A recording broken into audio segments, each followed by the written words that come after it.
네, 안녕하십니까. 1월 29일 유병수의 강펀치 시작하겠습니다. 자, 오늘은 목요일입니다. 목요일에 첫 손님 김영주 전 의원님과 함께 하겠습니다. 큰 박수로 환영해 주십시오. 네, 반갑습니다. 김영주입니다. 네. 예. 안녕하십니까. 네. 조금 전에 국민의힘 최고위원회에서 한동훈 전 대표에 대한 제명을 확정을 했습니다. 했는데요. 최고위원이 잠시만요. 제가 8명인가요? 9명이군요. 예, 9명인데 이 중에서 우재준 최고위원만 반대 입장을 내고 나머지 8명은 뭐 같은 의견, 찬성 의견이었던 것으로 좀 알려지고 있습니다. 그래서 일단 제명이 확정이 됐습니다. 이렇게 되면 양양자 최고도 찬성한 일단은 예, 상황이 그렇습니다. 예. 상황이 그렇고요. 의외네요. 네, 양양자 최고위원도 좀 반대를 할 거라고 생각을 했는데 양양자 최고위원도 일단은 지금 보도상으로는 그 최수진 수석 대변인이 밝힌 바에 따르면 최보윤 당 수석 대변인이 밝힌 바에 따르면 반대는 하지 않은 것으로 예, 나와 있습니다.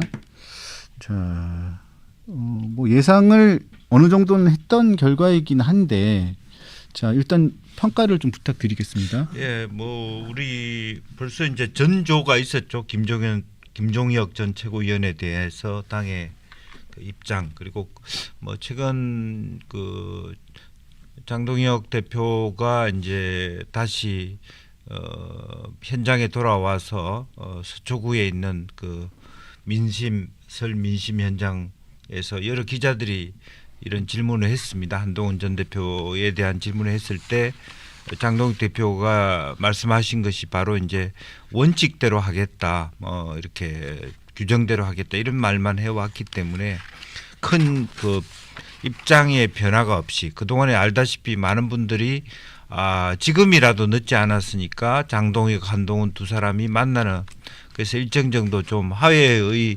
모멘텀이 있지 않느냐, 뭐 그런 기대도 했습니다만은 시종일관 장동혁 대표는 원칙대로 하겠다, 규정대로 하겠다 그렇게 얘기했고, 그것은 이미 이 입장의 변화가 없다, 그리고 소명의 기회는 주어졌다, 이제 이런 입장이었던 것 같고, 뭐 한동훈 대표 입장에서, 전 대표 입장에서는 봤을 때 뭐 그것은 제 개인적인 뭐 주장이었습니다만은 윤리가 좀 과한 부분에 대한 장동혁 대표가 조금 윤리도 좀 지나쳤다라고 하는 뭐 게시판 문제와 관련해서 그런 언명이 있었으면 좀 그 본인도 이제 만날 명분이 생겼을 텐데 그런 부분이 없는 상태에서 기존의 윤리 체계에서 다시 자기가 어떤 소명 기회를 준다고 해서 소명한다는 것이 무슨 의미가 있느냐, 이제 이런 입장을 내심 견지해 온 거 아닌가 그렇게 생각했고, 또 뭐 그런 차원에서 그 당 내에서의 분위기도 실제로 뭐 일부 공표화됐습니다만은 전체 국민 대상으로 한 여론조사는 다소 엇갈립니다만 오히려 아직까지도 당내 여론조사로 보면 장동혁 대표를 지지하는 여론이 더 높은 거예요. 당 게시판에 대해서. 한동훈 대표의 제명 결정에 대한 여론도 여전히 당내에서 제명의 필요성이 좀 더 여론이 분분한 이제 그런 것을 봤을 때 아마 그런 걸 종합적으로 봤을 때 장동혁 대표의 기본 기조는 변함없이 이어져 오고 있다, 그렇게 봐야 될 것 같습니다. 어제 장동혁 대표가 당무에 복귀하고 난 다음에 현장 점검, 물가 점검을 나갔었죠. 기자들의 질문에 아까 말씀하신 것처럼 이야기를 했었습니다. 절차에 따라서 충분한 시간이 주어졌고 절차에 따라서 진행하도록 하겠다. 요 얘기 자체가 그러니까 오늘이죠. 최고위원회에서 예정대로 제명 결정을 하겠다, 뭐 이런 시그널로 저는 받아들였었는데 결국은 이렇게 제명 결정이 났습니다. 자, 오늘 2시에 한동훈 전 대표가 입장을 관련해 가지고 기자회견이 아마 예고를 하고 있는데 어떤 입장을 낼 것으로 지금 예측을 할 수 있을까요? 뭐 기본적으로는 뭐 가처분, 그러니까 한동훈 전 대표가 선택지가 많지 않습니다. 근데 이제 가처분 신청을 한다든지 뭐 혹은 탈당을 해서 무소속으로 나간다든지 혹은 뭐 신당을 만든다든지 이런 두세 가지의 선택지를 갖고 있는데 많은 사람들이 신당은 불가능할 것이다. 또 신당은 안 할 것이다. 이런 입장이었고 또 가처분의 문제도 또한 실제로 이준석 전 대표의 문제와 다르게 그때는 실제적으로 최고위를 인위적으로 개편한다든지 이런 위법 사항이 있다고 해서 이준석 전 대표의 손을 들어준 것도 사실이거든요. 그러나 대체로 지금 법조인들 또 정치를 아시는 분들이 봤을 때 지금 만약 한동훈 대표가 가처분 신청했을 때는 인용 가능성이 별로 없다. 무슨 말이냐 하면 당내에서 일어난 결정에 대해서 법원이 끼어들지 않겠다는 입장이 많거든요. 네. 또 그렇다면 뭐 결국에는 이 인용될 가능성이 없다는 걸 알면서도 한동훈 대표가 가처분을 신청해 볼 수는 있겠죠. 그러나 그것이 지니고 있는 파급 효과는 크게 크지 않다. 그렇다면 결과적으로는 어저께인가요? 김영삼 전 대통령 영화관에서 김영삼 대통령이 닭의 모가지가 비틀어져도 새벽은 온다. 이런 얘기를 했던 것처럼 우리 당의 어떤 그 말하자면 그 남아서 여전히 뭐 제명이 되었다 하더라도 당원들과 함께 끝까지 싸워 나가겠다 이런 그 메시지를 던질 것 같습니다. 그리고 이제 저는 사실은 오히려 뭐 나중에 보면 뭐 신설합당이 되든 어쨌든 새로운 신당 창당이라고 하는 이 가능성 자체를 좀 만지작거렸으면 좋겠어요, 사실은. 그런데 아마 신당요? 예 오히려 이 두 가지 메시지가 저는 솔직히 있거든요. 한동훈 그 소위 친한파들 신당 창당할 만한 실력이 안 되잖아. 그런 세력도 못 되잖아.라고 하는 어떤 약간의 어떤 처음에 신당 창당을 안 한다고 얘기했을 때는 우리는 분열 세력이 아니다. 끝까지 당에 남는다라고 얘기했지만 그 소위 친윤 세력이라든지 장동혁 대표 체제에서 얘기하는 부분은 세게 몰아치는 것은 당신들 그렇게 몰아쳐서 제명시켜도 어차피 신당 창당할 만한 실력도 못 돼. 그런 능력도 없어. 이런 부분들이 이 안에 깔려 있거든요. 그래서 오히려 역으로 저는 한동훈 대표가 그러면 우선은 뭐 내 길을 가겠다. 신당도 한번 창당도 한번 염두에 두겠다. 왜 이준석 대표가 하는 그를 한동훈 대표가 못합니까? 그렇다고 그게 보수를 안 한다는 뜻도 아니고 다시 기회가 되면 결과적으로 나는 제명됐기 때문에 내 길을 가다가 다시 적절한 시기에 다시 합당하겠다. 뭐 이런 얘기 뭐 할 수 있다고 봅니다. 그러나 지금은 어쨌든 그런 더 격가지로 많이 나간 메시지보다는 어쨌든 수용하며 그러나 당원들과 함께 투쟁하겠다. 이게 아마 한동훈 대표 전 대표의 메시지일 수밖에 없을 것 같다는 생각이 듭니다. 네. 네, 신당 창당에 대한 이야기도 좀 있긴 있었는데 뭐 정성국 의원이나 다른 또 친한계 의원으로 속하는 의원들도 보면 신당 창당에는 손을 딱 긋고 있어요. 네. 예, 긋고 있어서 아마 오늘 오후에 있게 될 한동훈 전 그래서 대표. 저는 신당 창당을 안 하더라도 협상력을 높이는 차원에서 우린 방 빼겠다. 이번 지방선거 때 우리 후보 내겠다. 이런 것이 오히려 지렛대가 될 수도 있는데 너무 조심스럽게 우리는 처음부터 시종일관 신당 창당 안 할 거야 라고 하니까 신당 창당할 능력도 안 되는 사람 이런 식으로 더 저평가되고 무시되는 그런 부분도 있기 때문에 이걸 정치적으로 한번 이 카드도 만지덕거리는 척은 해볼 수 있겠다. 그리고 사실은 프랑스의 마크롱 대통령은 수가 많아서 대통령이 됐습니까? 그런 무리수도 던질 수 있었고 정말 허벌판에 나갈 수 있는 도전 정신이 있어야지 여전히 우리를 핍박하는 이 원실 속에 있겠다. 뭐 그런 부분도 한번 좀 크게 토론할 필요는 있겠다 생각이 듭니다. 네. 자, 가장 궁금한 부분은 이 한동훈 전 대표의 제명 사태가 앞으로 있게 될 지방선거 그리고 또 몇 군데 확정되지는 않았습니다만 추가적으로 나올 수도 있고요. 재보궐선거에 어떤 영향을 미칠지가 제일 궁금합니다. 어떻게 예상을 할 수 있을까요? 저는 이제 이렇게 생각하면 한동훈 대표 지지하는 분들한테 대단히 죄송하지만 장동혁 대표 입장에서는 오늘 정도로 한동훈 문제, 게시판 문제는 정리하고 이제는 이준석하고만 대화할 거야. 그런 식으로 저는 읽히거든요. 여러 가지 많은 논란은 결과가 나쁜 결과든 좋은 결과든 마무리를 짓겠다.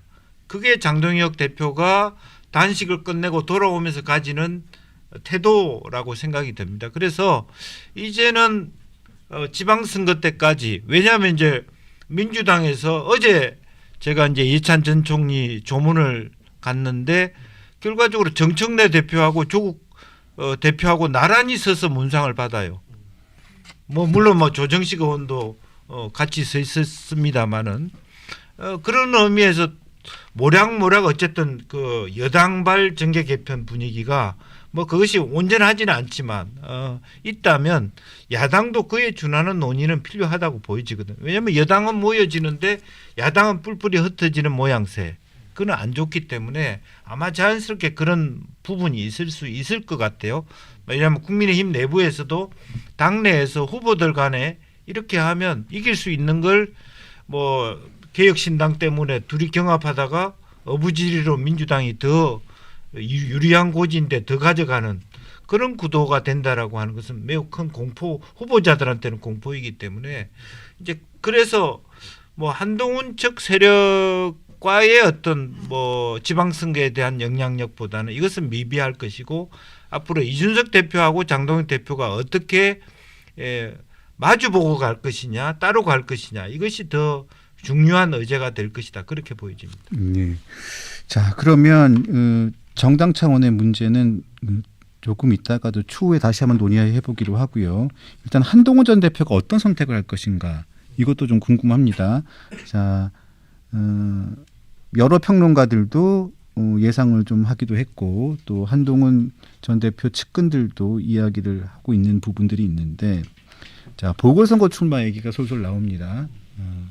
보궐선거 출마 이야기가 나오는데 아직 지역이 확정된 곳이 몇 곳 없어서 얘기가 나오는데 그래도 좀 압축되는 지역이 대구시장을 나오는 국민의힘 의원들이 있기 때문에 그 지역 중에 한 곳 혹은 전재수 민주당 의원이 부산시장에 나올 경우에 그 지역에 출마하는 경우의 수 이렇게 지금 얘기가 나오고 있고요. 또 한 군데가 이재명 대통령의 지역구였던 인천 계양 이렇게 세 군데가 얘기가 나오고 있는데 자 측근들 쪽에서는 대구 쪽으로 얘기를 좀 하는 경우가 많은 것 같아요.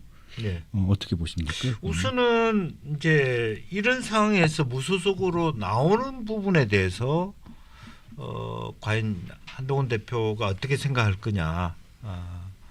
그래서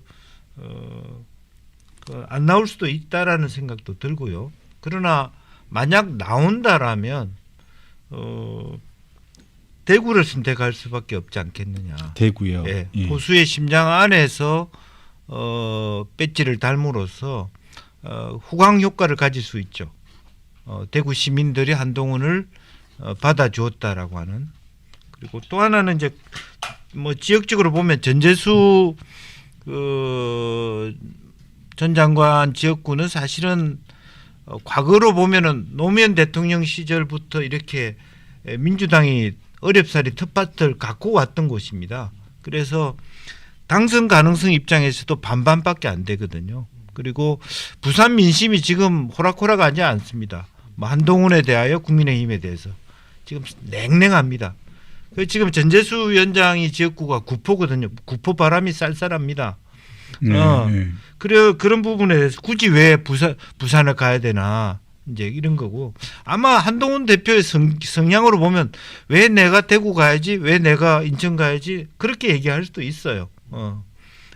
더군다나 더 먼 부산까지 가야지 이제 그렇기 때문에 만약 정치적 기획으로서 만약 간다라면 이재명 그 대통령 지역도 사실은 야권의 바람이 크고 그렇죠. 전재수도 만만치 않게 지역을 완전히 5호 담당대 비슷하게 제가 지난번 낙동강 벨트 선거 유세 때 전재수 지역구를 가봤거든요. 전재수 그 의원은 절대 유세차 위에서 선거 운동을 전혀 안 합니다. 모든 집에 사람들한테 전화 통화하면서 다독거릴 정도로 다 숟가락을 다 알 정도의 선거 운동을 샅샅이 하거든요. 그러니까 박민식 전 장관이 도저히 따라가다가 못 따라가서 도망간 거라고 사실은. 그래서 여기 만만치 않습니다. 그래서 이제 정치공학적으로 가능성에 대해서도 예를 들면 어렵사리 출마했는데 떨어지면 더 이상해지잖아요. 그렇다면 오히려 보수의 심장인 대구에서 어떤 형태로든 살아오는 것이 다음 보수의 미래 세대의 이미지를 가지면서 후광 효과도 노리기 때문에 만약 선택한다면 대구일 수밖에 없다. 저는 그렇게 생각합니다. 네, 알겠습니다. 또 자세한 내용은 조금 이따가 또 조홍천 의원님과 좀 이야기를 좀 나눠보도록 네. 하겠습니다.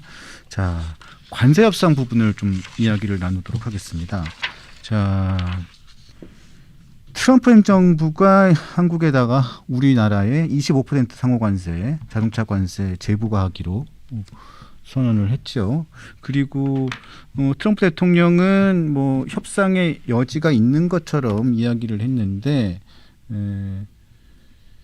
우리나라에서 국회에서 이 관련된 법안을 통과시키기 전까지는 25%를 유지하겠다라고 미 재무장관이 공식적으로 발표를 해버렸습니다. 자, 일단은 책임을 어디에 둘 것인가? 지금 정부에서는 청와대와 정부는 국회 책임을 돌리고 있습니다. 국회 책임으로 봐야 됩니까? 어떻게 봐야 됩니까? 사실은 정부 책임이죠. 무슨 뜻이냐 하면 정부가 국회에 와서 정무수석이나 비서실장이 와서 여당 야당 대표를 만나서 이거 대미투자특별법 필요합니다. 만약 야당 대표가 꼭 비준해야 된다 그러면 비준 절차 빨리 밟겠습니다. 협조해 주십시오. 하필 또 이미자 위원장이 기재위원장이기 때문에 이번에 청문회에서도 여러 가지 어려움이 있었습니다만은 그래도 어제 제가 다행스럽게 느낀 거는 장동혁 대표께서 물가 민심 이렇게 설 민심 물가 나오면서 물가 잡기 위해서 필요하다면 정부와 여당과 협조하겠다 이런 말씀을 주셨어요. 이제 그러면 한편으로 보면 다소 새로운 뭐랄까 여야의 대화 기조가 조금은 문을 열어 놓겠다는 거거든요. 이제 그랬을 때 빨리 정무수석이 장동혁 대표 찾아가야 됩니다. 그래서 몸은 어떻습니까? 물어보면서 실제로 이게 정부가 지금 빨리 잘못하면 관세를 지금 10%나 더 받게 생겼습니다. 대표님 좀 이미자 의원님 좀 설득해서 기재위 열어주십시오. 이해운은 우리가 잘랐지 않습니까? 이렇게 하는 것이죠. 물론 기재위에 계류된 법안을 왜 통과시키지 않느냐 하는 것은 국회에 그 문제도 있긴 있어요. 그러나 이 관세에 대한 기본적인 책임은 정부에 있는 거 아닙니까? 정부가 협상 주체였잖아요. 여당 대표가 협상 주체 아니었잖아요. 네. 그러니까 지금 산자부 장관이 급히 미국 가고 뭐 진화하려고 막 나선 거 아닙니까? 이제 그런 의미에서 이걸 국회가 빨리 해달라 이렇게 말로 할 것이 아니라 어쨌든 그랬을 때 단식 중에 있는 장동혁 대표도 정무수석이 찾아가고 그냥 갈 거냐 말 거냐 눈치 보는 것이 아니라 빨리 우리 정부가 원하는 것은 미국과의 관세 협상을 빨리 마무리하는 거다라고 하는 것을 또 추후로 대미투자특별법인데 꼭 국민의힘의 그 주장이 비준이라면 현 정부가 비준하도록 노력하겠다 이렇게 말씀을 드려서 온기를 만들어서 빨리 국회가 돌아가도록 하는 것이죠. 그런데 국회만 놔둬갖고는 이게 제대로 안 되거든요. 이번에 뭐 청문회 때도 보셨지만 한 치 앞도 서로 조화롭게 하지 못하니까 정부가 조금 더 열심히 해야죠. 그런데 정부가 지금 그 트럼프 대통령이나 그 미 재무부 장관의 그 25% 상호 관세를 지금 재부과하겠다고 하는 이 상황에 대한 원인 분석이 제대로 안 돼 있는 것 같은 생각이 듭니다. 또 왜냐하면 그 일단 첫 번째는 김민석 총리가 벤스 부통령을 만나고 와서 그 다음 날 이런 일이 벌어졌는데도 본인은 전혀 몰랐다는 취지로 이야기를 하고 있지 않습니까? 그리고 두 번째는 조현 외교부 장관이 어제 국회 외통위 현안 질의에 나와서도 트럼프 메시지가 나온 뒤에 미 국무부와 바로 접촉을 했는데 쿠팡이나 온라인 온풀법과는 직접적인 관계가 없다. 그런데 특별한 이유를 특정하기 어렵다고 얘기를 해요. 그런데 미국 쪽 얘기를 들어보면 그런 얘기를 합니다. 온풀법, 그다음에 정보통신망 개정안 이런 것들이 영향을 미쳤고 특히 쿠팡과 관련해서도 영향을 미쳤다. 이런 이야기들을 공공연하게 하고 있는데 정부는 원인 분석이 안 돼 있는 것 같습니다. 예, 사실은 그걸 참 김어준 씨가 김민석 그 총리와 그 인터뷰 속에서 정확하게 잡아냈어요. 예. 하루 만에 바뀌었다 입장이. 이 말을 왜 했을까? 정부가 아무 대책이 없다라는 정보가 없다는 것을 스스로 실토한 부분인데 사실은 월스트리트 저널에서 이미 정확하게 얘기를 하고 있잖아요. 미국 정부가 예를 들면 조현 외교부 장관이 니네 진짜 그 쿠팡 때문에 그래서 하면 그래 쿠팡 때문이다 이렇게 답하겠어요? 절대 그렇게 안 합니다. 그건 밑에 숨어 있는 아젠다죠. 공식적으로는 어떻게 그런 얘기합니까? 제가 개인적으로 미 국무성 연수를 다녀온 사람이에요. 네. 이 사람들이 말하는 워딩은 대통령이나 대변인이나 장관이나 똑같아요. 이 수준에서 답하라라고 돼 있죠. 그럼 우리가 알고 있는 것은 뭡니까? 부통령을 통해서 혹은 월스트리트 저널 통해서 이 로비스트들이 정확하게 미국은 우리하고 달리 로비스트 활동이 합법화돼 있고 이 사람들이 계속 미국 기업에 대한 미국 기업으로서 쿠팡의 이해를 미국 정부에 전달하는 거고 미국 정치인들은 그걸 반영하는 것이죠. 어떤 형태로든 그것에 대한 압력이 있었다는 걸 이렇게 표현하는 겁니다. 그걸 공식적으로 미국의 국무성에서 그래 압력 받았다. 그건 바보 같은 답변이에요. 그게 미국이 그런 적이 없다는데 이걸 가지고 답변한다는 건 말이 안 되는 거예요. 그래서 그런 의미에서 조금 아마추어적이다. 세련되지 못했다. 한국의 어떤 그 외교부 장관이나 총리의 답변이 아쉬움이 있다라고 보고요. 그래서 저는 개인적으로 한국 정부가 이런 부분에 대해서 보이는 아젠다와 보이지 않는 아젠다를 종합적으로 이해할 필요가 있다. 그리고 주미대사도 되게 일을 잘 못하고 있다. 주미대사가 해야 될 게 이와 같은 걸 정확하게 해서 한국 정부가 종교 문제, 그다음에 중국 문제, 쿠팡 문제에 대해서 미국의 소위 우파들 또 미국의 침례 교회들 그다음에 미국의 로비스트들이 움직이고 있다는 것에 대해서 우리도 좀 뭐랄까 회복 탄력성이라 할까요? 그걸 유연하게 받아들여서 거기에 대한 공식적으로는 공식적으로 비공식적으로는 비공식적으로 대응할 수 있어야 되거든요. 그래서 그런 부분에 대해서 총리가 그렇다면 아무 정보도 없이 미국 왜 갑니까? 명분이 없잖아요. 아니 저는 또 이해가 안 되는 게 벤스 부통령을 만나고 온 사람은 김민석 국무총리인데 자, 그 자리에서 분명히 벤스 부통령이 쿠팡과 관련된 이야기를 했고 그런 다음에 정보통신망법 개정안에 대해서도 이야기를 했다고 합니다. 왜냐하면 월스트리트 저널에서 분명히 보도를 하고 있지 않습니까? 김민석 총리와의 회동에서 벤스 부통령이 쿠팡을 비롯한 미국 테크 기업에 불이익을 주지 말라고 경고했고 또 그리고 한국 정부의 대응에서 의미 있는 완화 조치가 있기를 기대한다. 이렇게 명시적인 위협을 가하지는 않았지만 지속될 경우에는 한미 무역 합의가 흔들린다라고 전달했다고 보도를 하고 있어요. 네. 이 얘기는 김민석 총리에게 분명히 벤스 부통령이 본인들의 의사, 본인들의 의지를 분명히 전달했다는 얘기인데 본인은 못 알아들었다? 뭐 이렇게밖에 해석이 안 되는 상황이거든요. 그러니까 이거를 우리가 정말 좀 전략적으로 잘 봐야 될 게 트럼프 대통령이 주안점으로 삼는 건 이겁니다. 빨리 비준을 받든 대미투자특별법이든 빨리 통과시켜라. 이게 미국 중간선거 이전에 트럼프 대통령이 하고 싶은 얘기예요. 그런데 부통령이나 장관 입장에서는 자기네들이 로비 받은 부분에 대해서 공표하고 싶은 거예요. 우리는 이렇게 노력했다.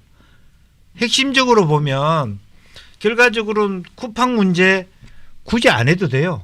그 얘기 들었다. 압박을 받고 있다. 노력하겠다 정도로 해도 되는 문제예요. 이거는 트럼프 대통령이 중요하게 생각하는 아젠다는 아니에요. 그러나 그들이 노출하고 싶은 거죠. 아, 로비 받았다라고 하는 것에 대해서 한국 전달했다는 걸 표현하고 싶은 거예요. 그러면 표현했다라고 하는 것을 흘려주면 돼요. 노력하고 있지만 우리나라 국내 법이 있는 거 아니냐. 또 국회를 내가 설득할게. 이렇게 하고 더 중요한 거는 트럼프 대통령이 우리한테 직접적으로 하고 싶은 거. 이거는 간접적인 우회적인 협박이잖아요. 어찌 보면. 이거 안 하면 이것까지 내가 다 그리고 관세도 올리고 더 세게 할 거다. 얼음장을 놓는 거거든. 그렇다면 핵심 키워드는 뭡니까? 대미투자특별법 빨리 하겠다라는 것으로 하고 그다음에 김민석 총리도 미화만 얘기할 게 아니라 진짜 일하러 갔다 왔다는 걸 참 어려움이 있다. 현 정부가 그걸 국민한테 알릴 필요가 있죠. 있는 그대로. 그런데 그런 부분을 어려운 부분을 쏙 뺐다는 것이 사실은 이번 방미의 용도가 과연 야당이 주장한 것처럼 진짜 총리로서 역사상 처음 단독 방문인데 그 의미가 그러면 다음 당대표 출마용이냐. 네.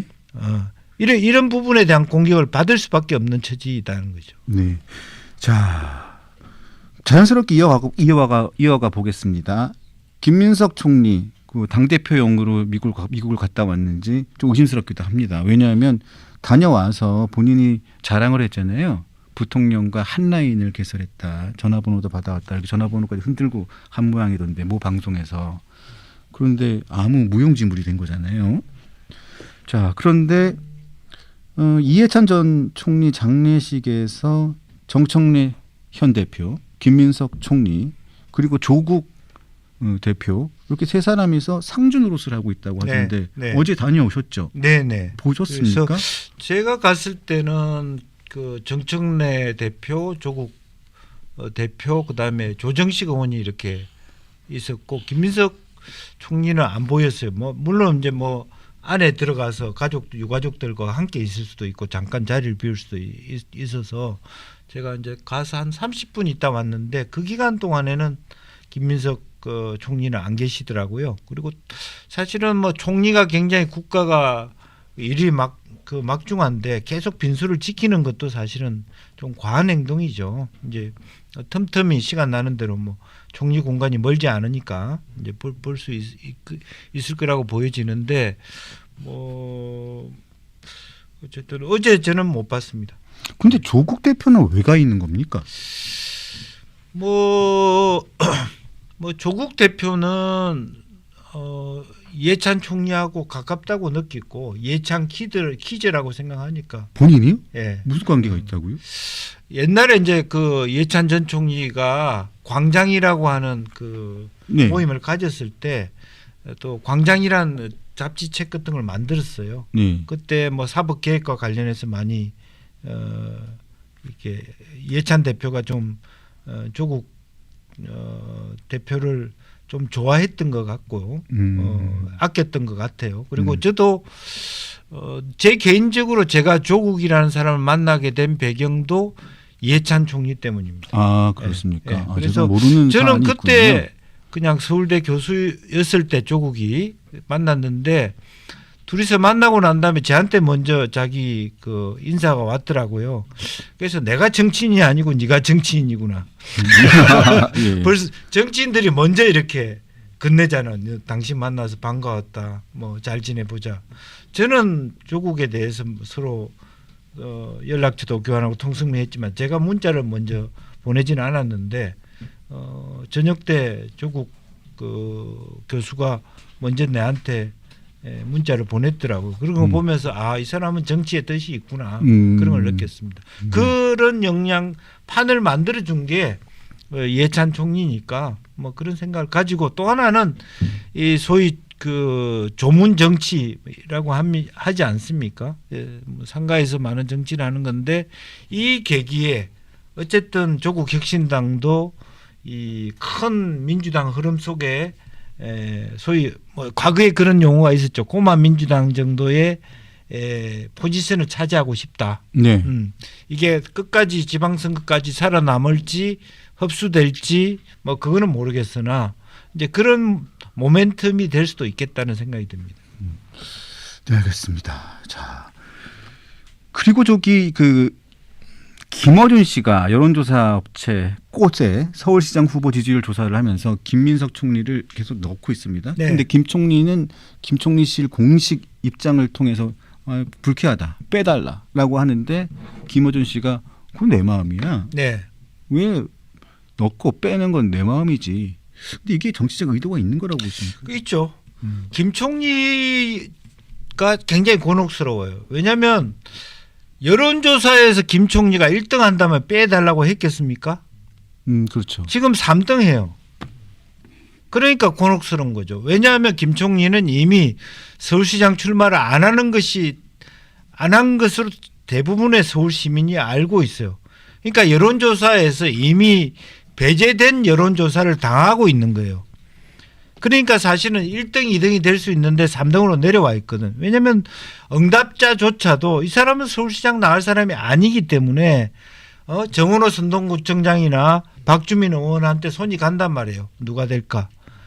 이미 이 사람은 당대표 출마하는 걸도 알고 있는데 그러니까 제외돼 있는데 그 넣고 여론조사를 하니까 저평가될 수밖에 없어요. 그런데 그걸 계속 공표하면 어떻게 되면 전당대 때 이 사람은 성동구청장보다 인기 없는 사람이야.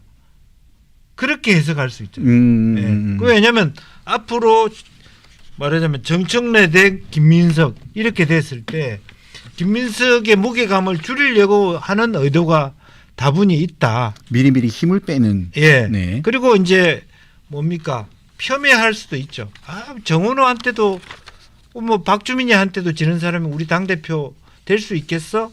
뭐 이런 얘기를 할 수 있는 거리를 만든다는 면에서 굉장히 단혹스럽고 또 하나는 뭐 어지간한 여론조사 업체는 후보가 그렇게 얘기를 하면 빼주죠. 네. 그게 예입니다. 네. 근데 넣고 빼기는 내 마음이다라고 하는 것은 계속 내가 김민석에 대해서는 시종 일관 거칠게 다루겠다. 거칠게 다루겠다. 그러면 꽃이 여론조사를 했을 때는 더 바이어스가 있는 거예요. 이미 김어중의 의중을 알고 여론조사를 했을 경우에 어떤 결과가 나오겠습니까?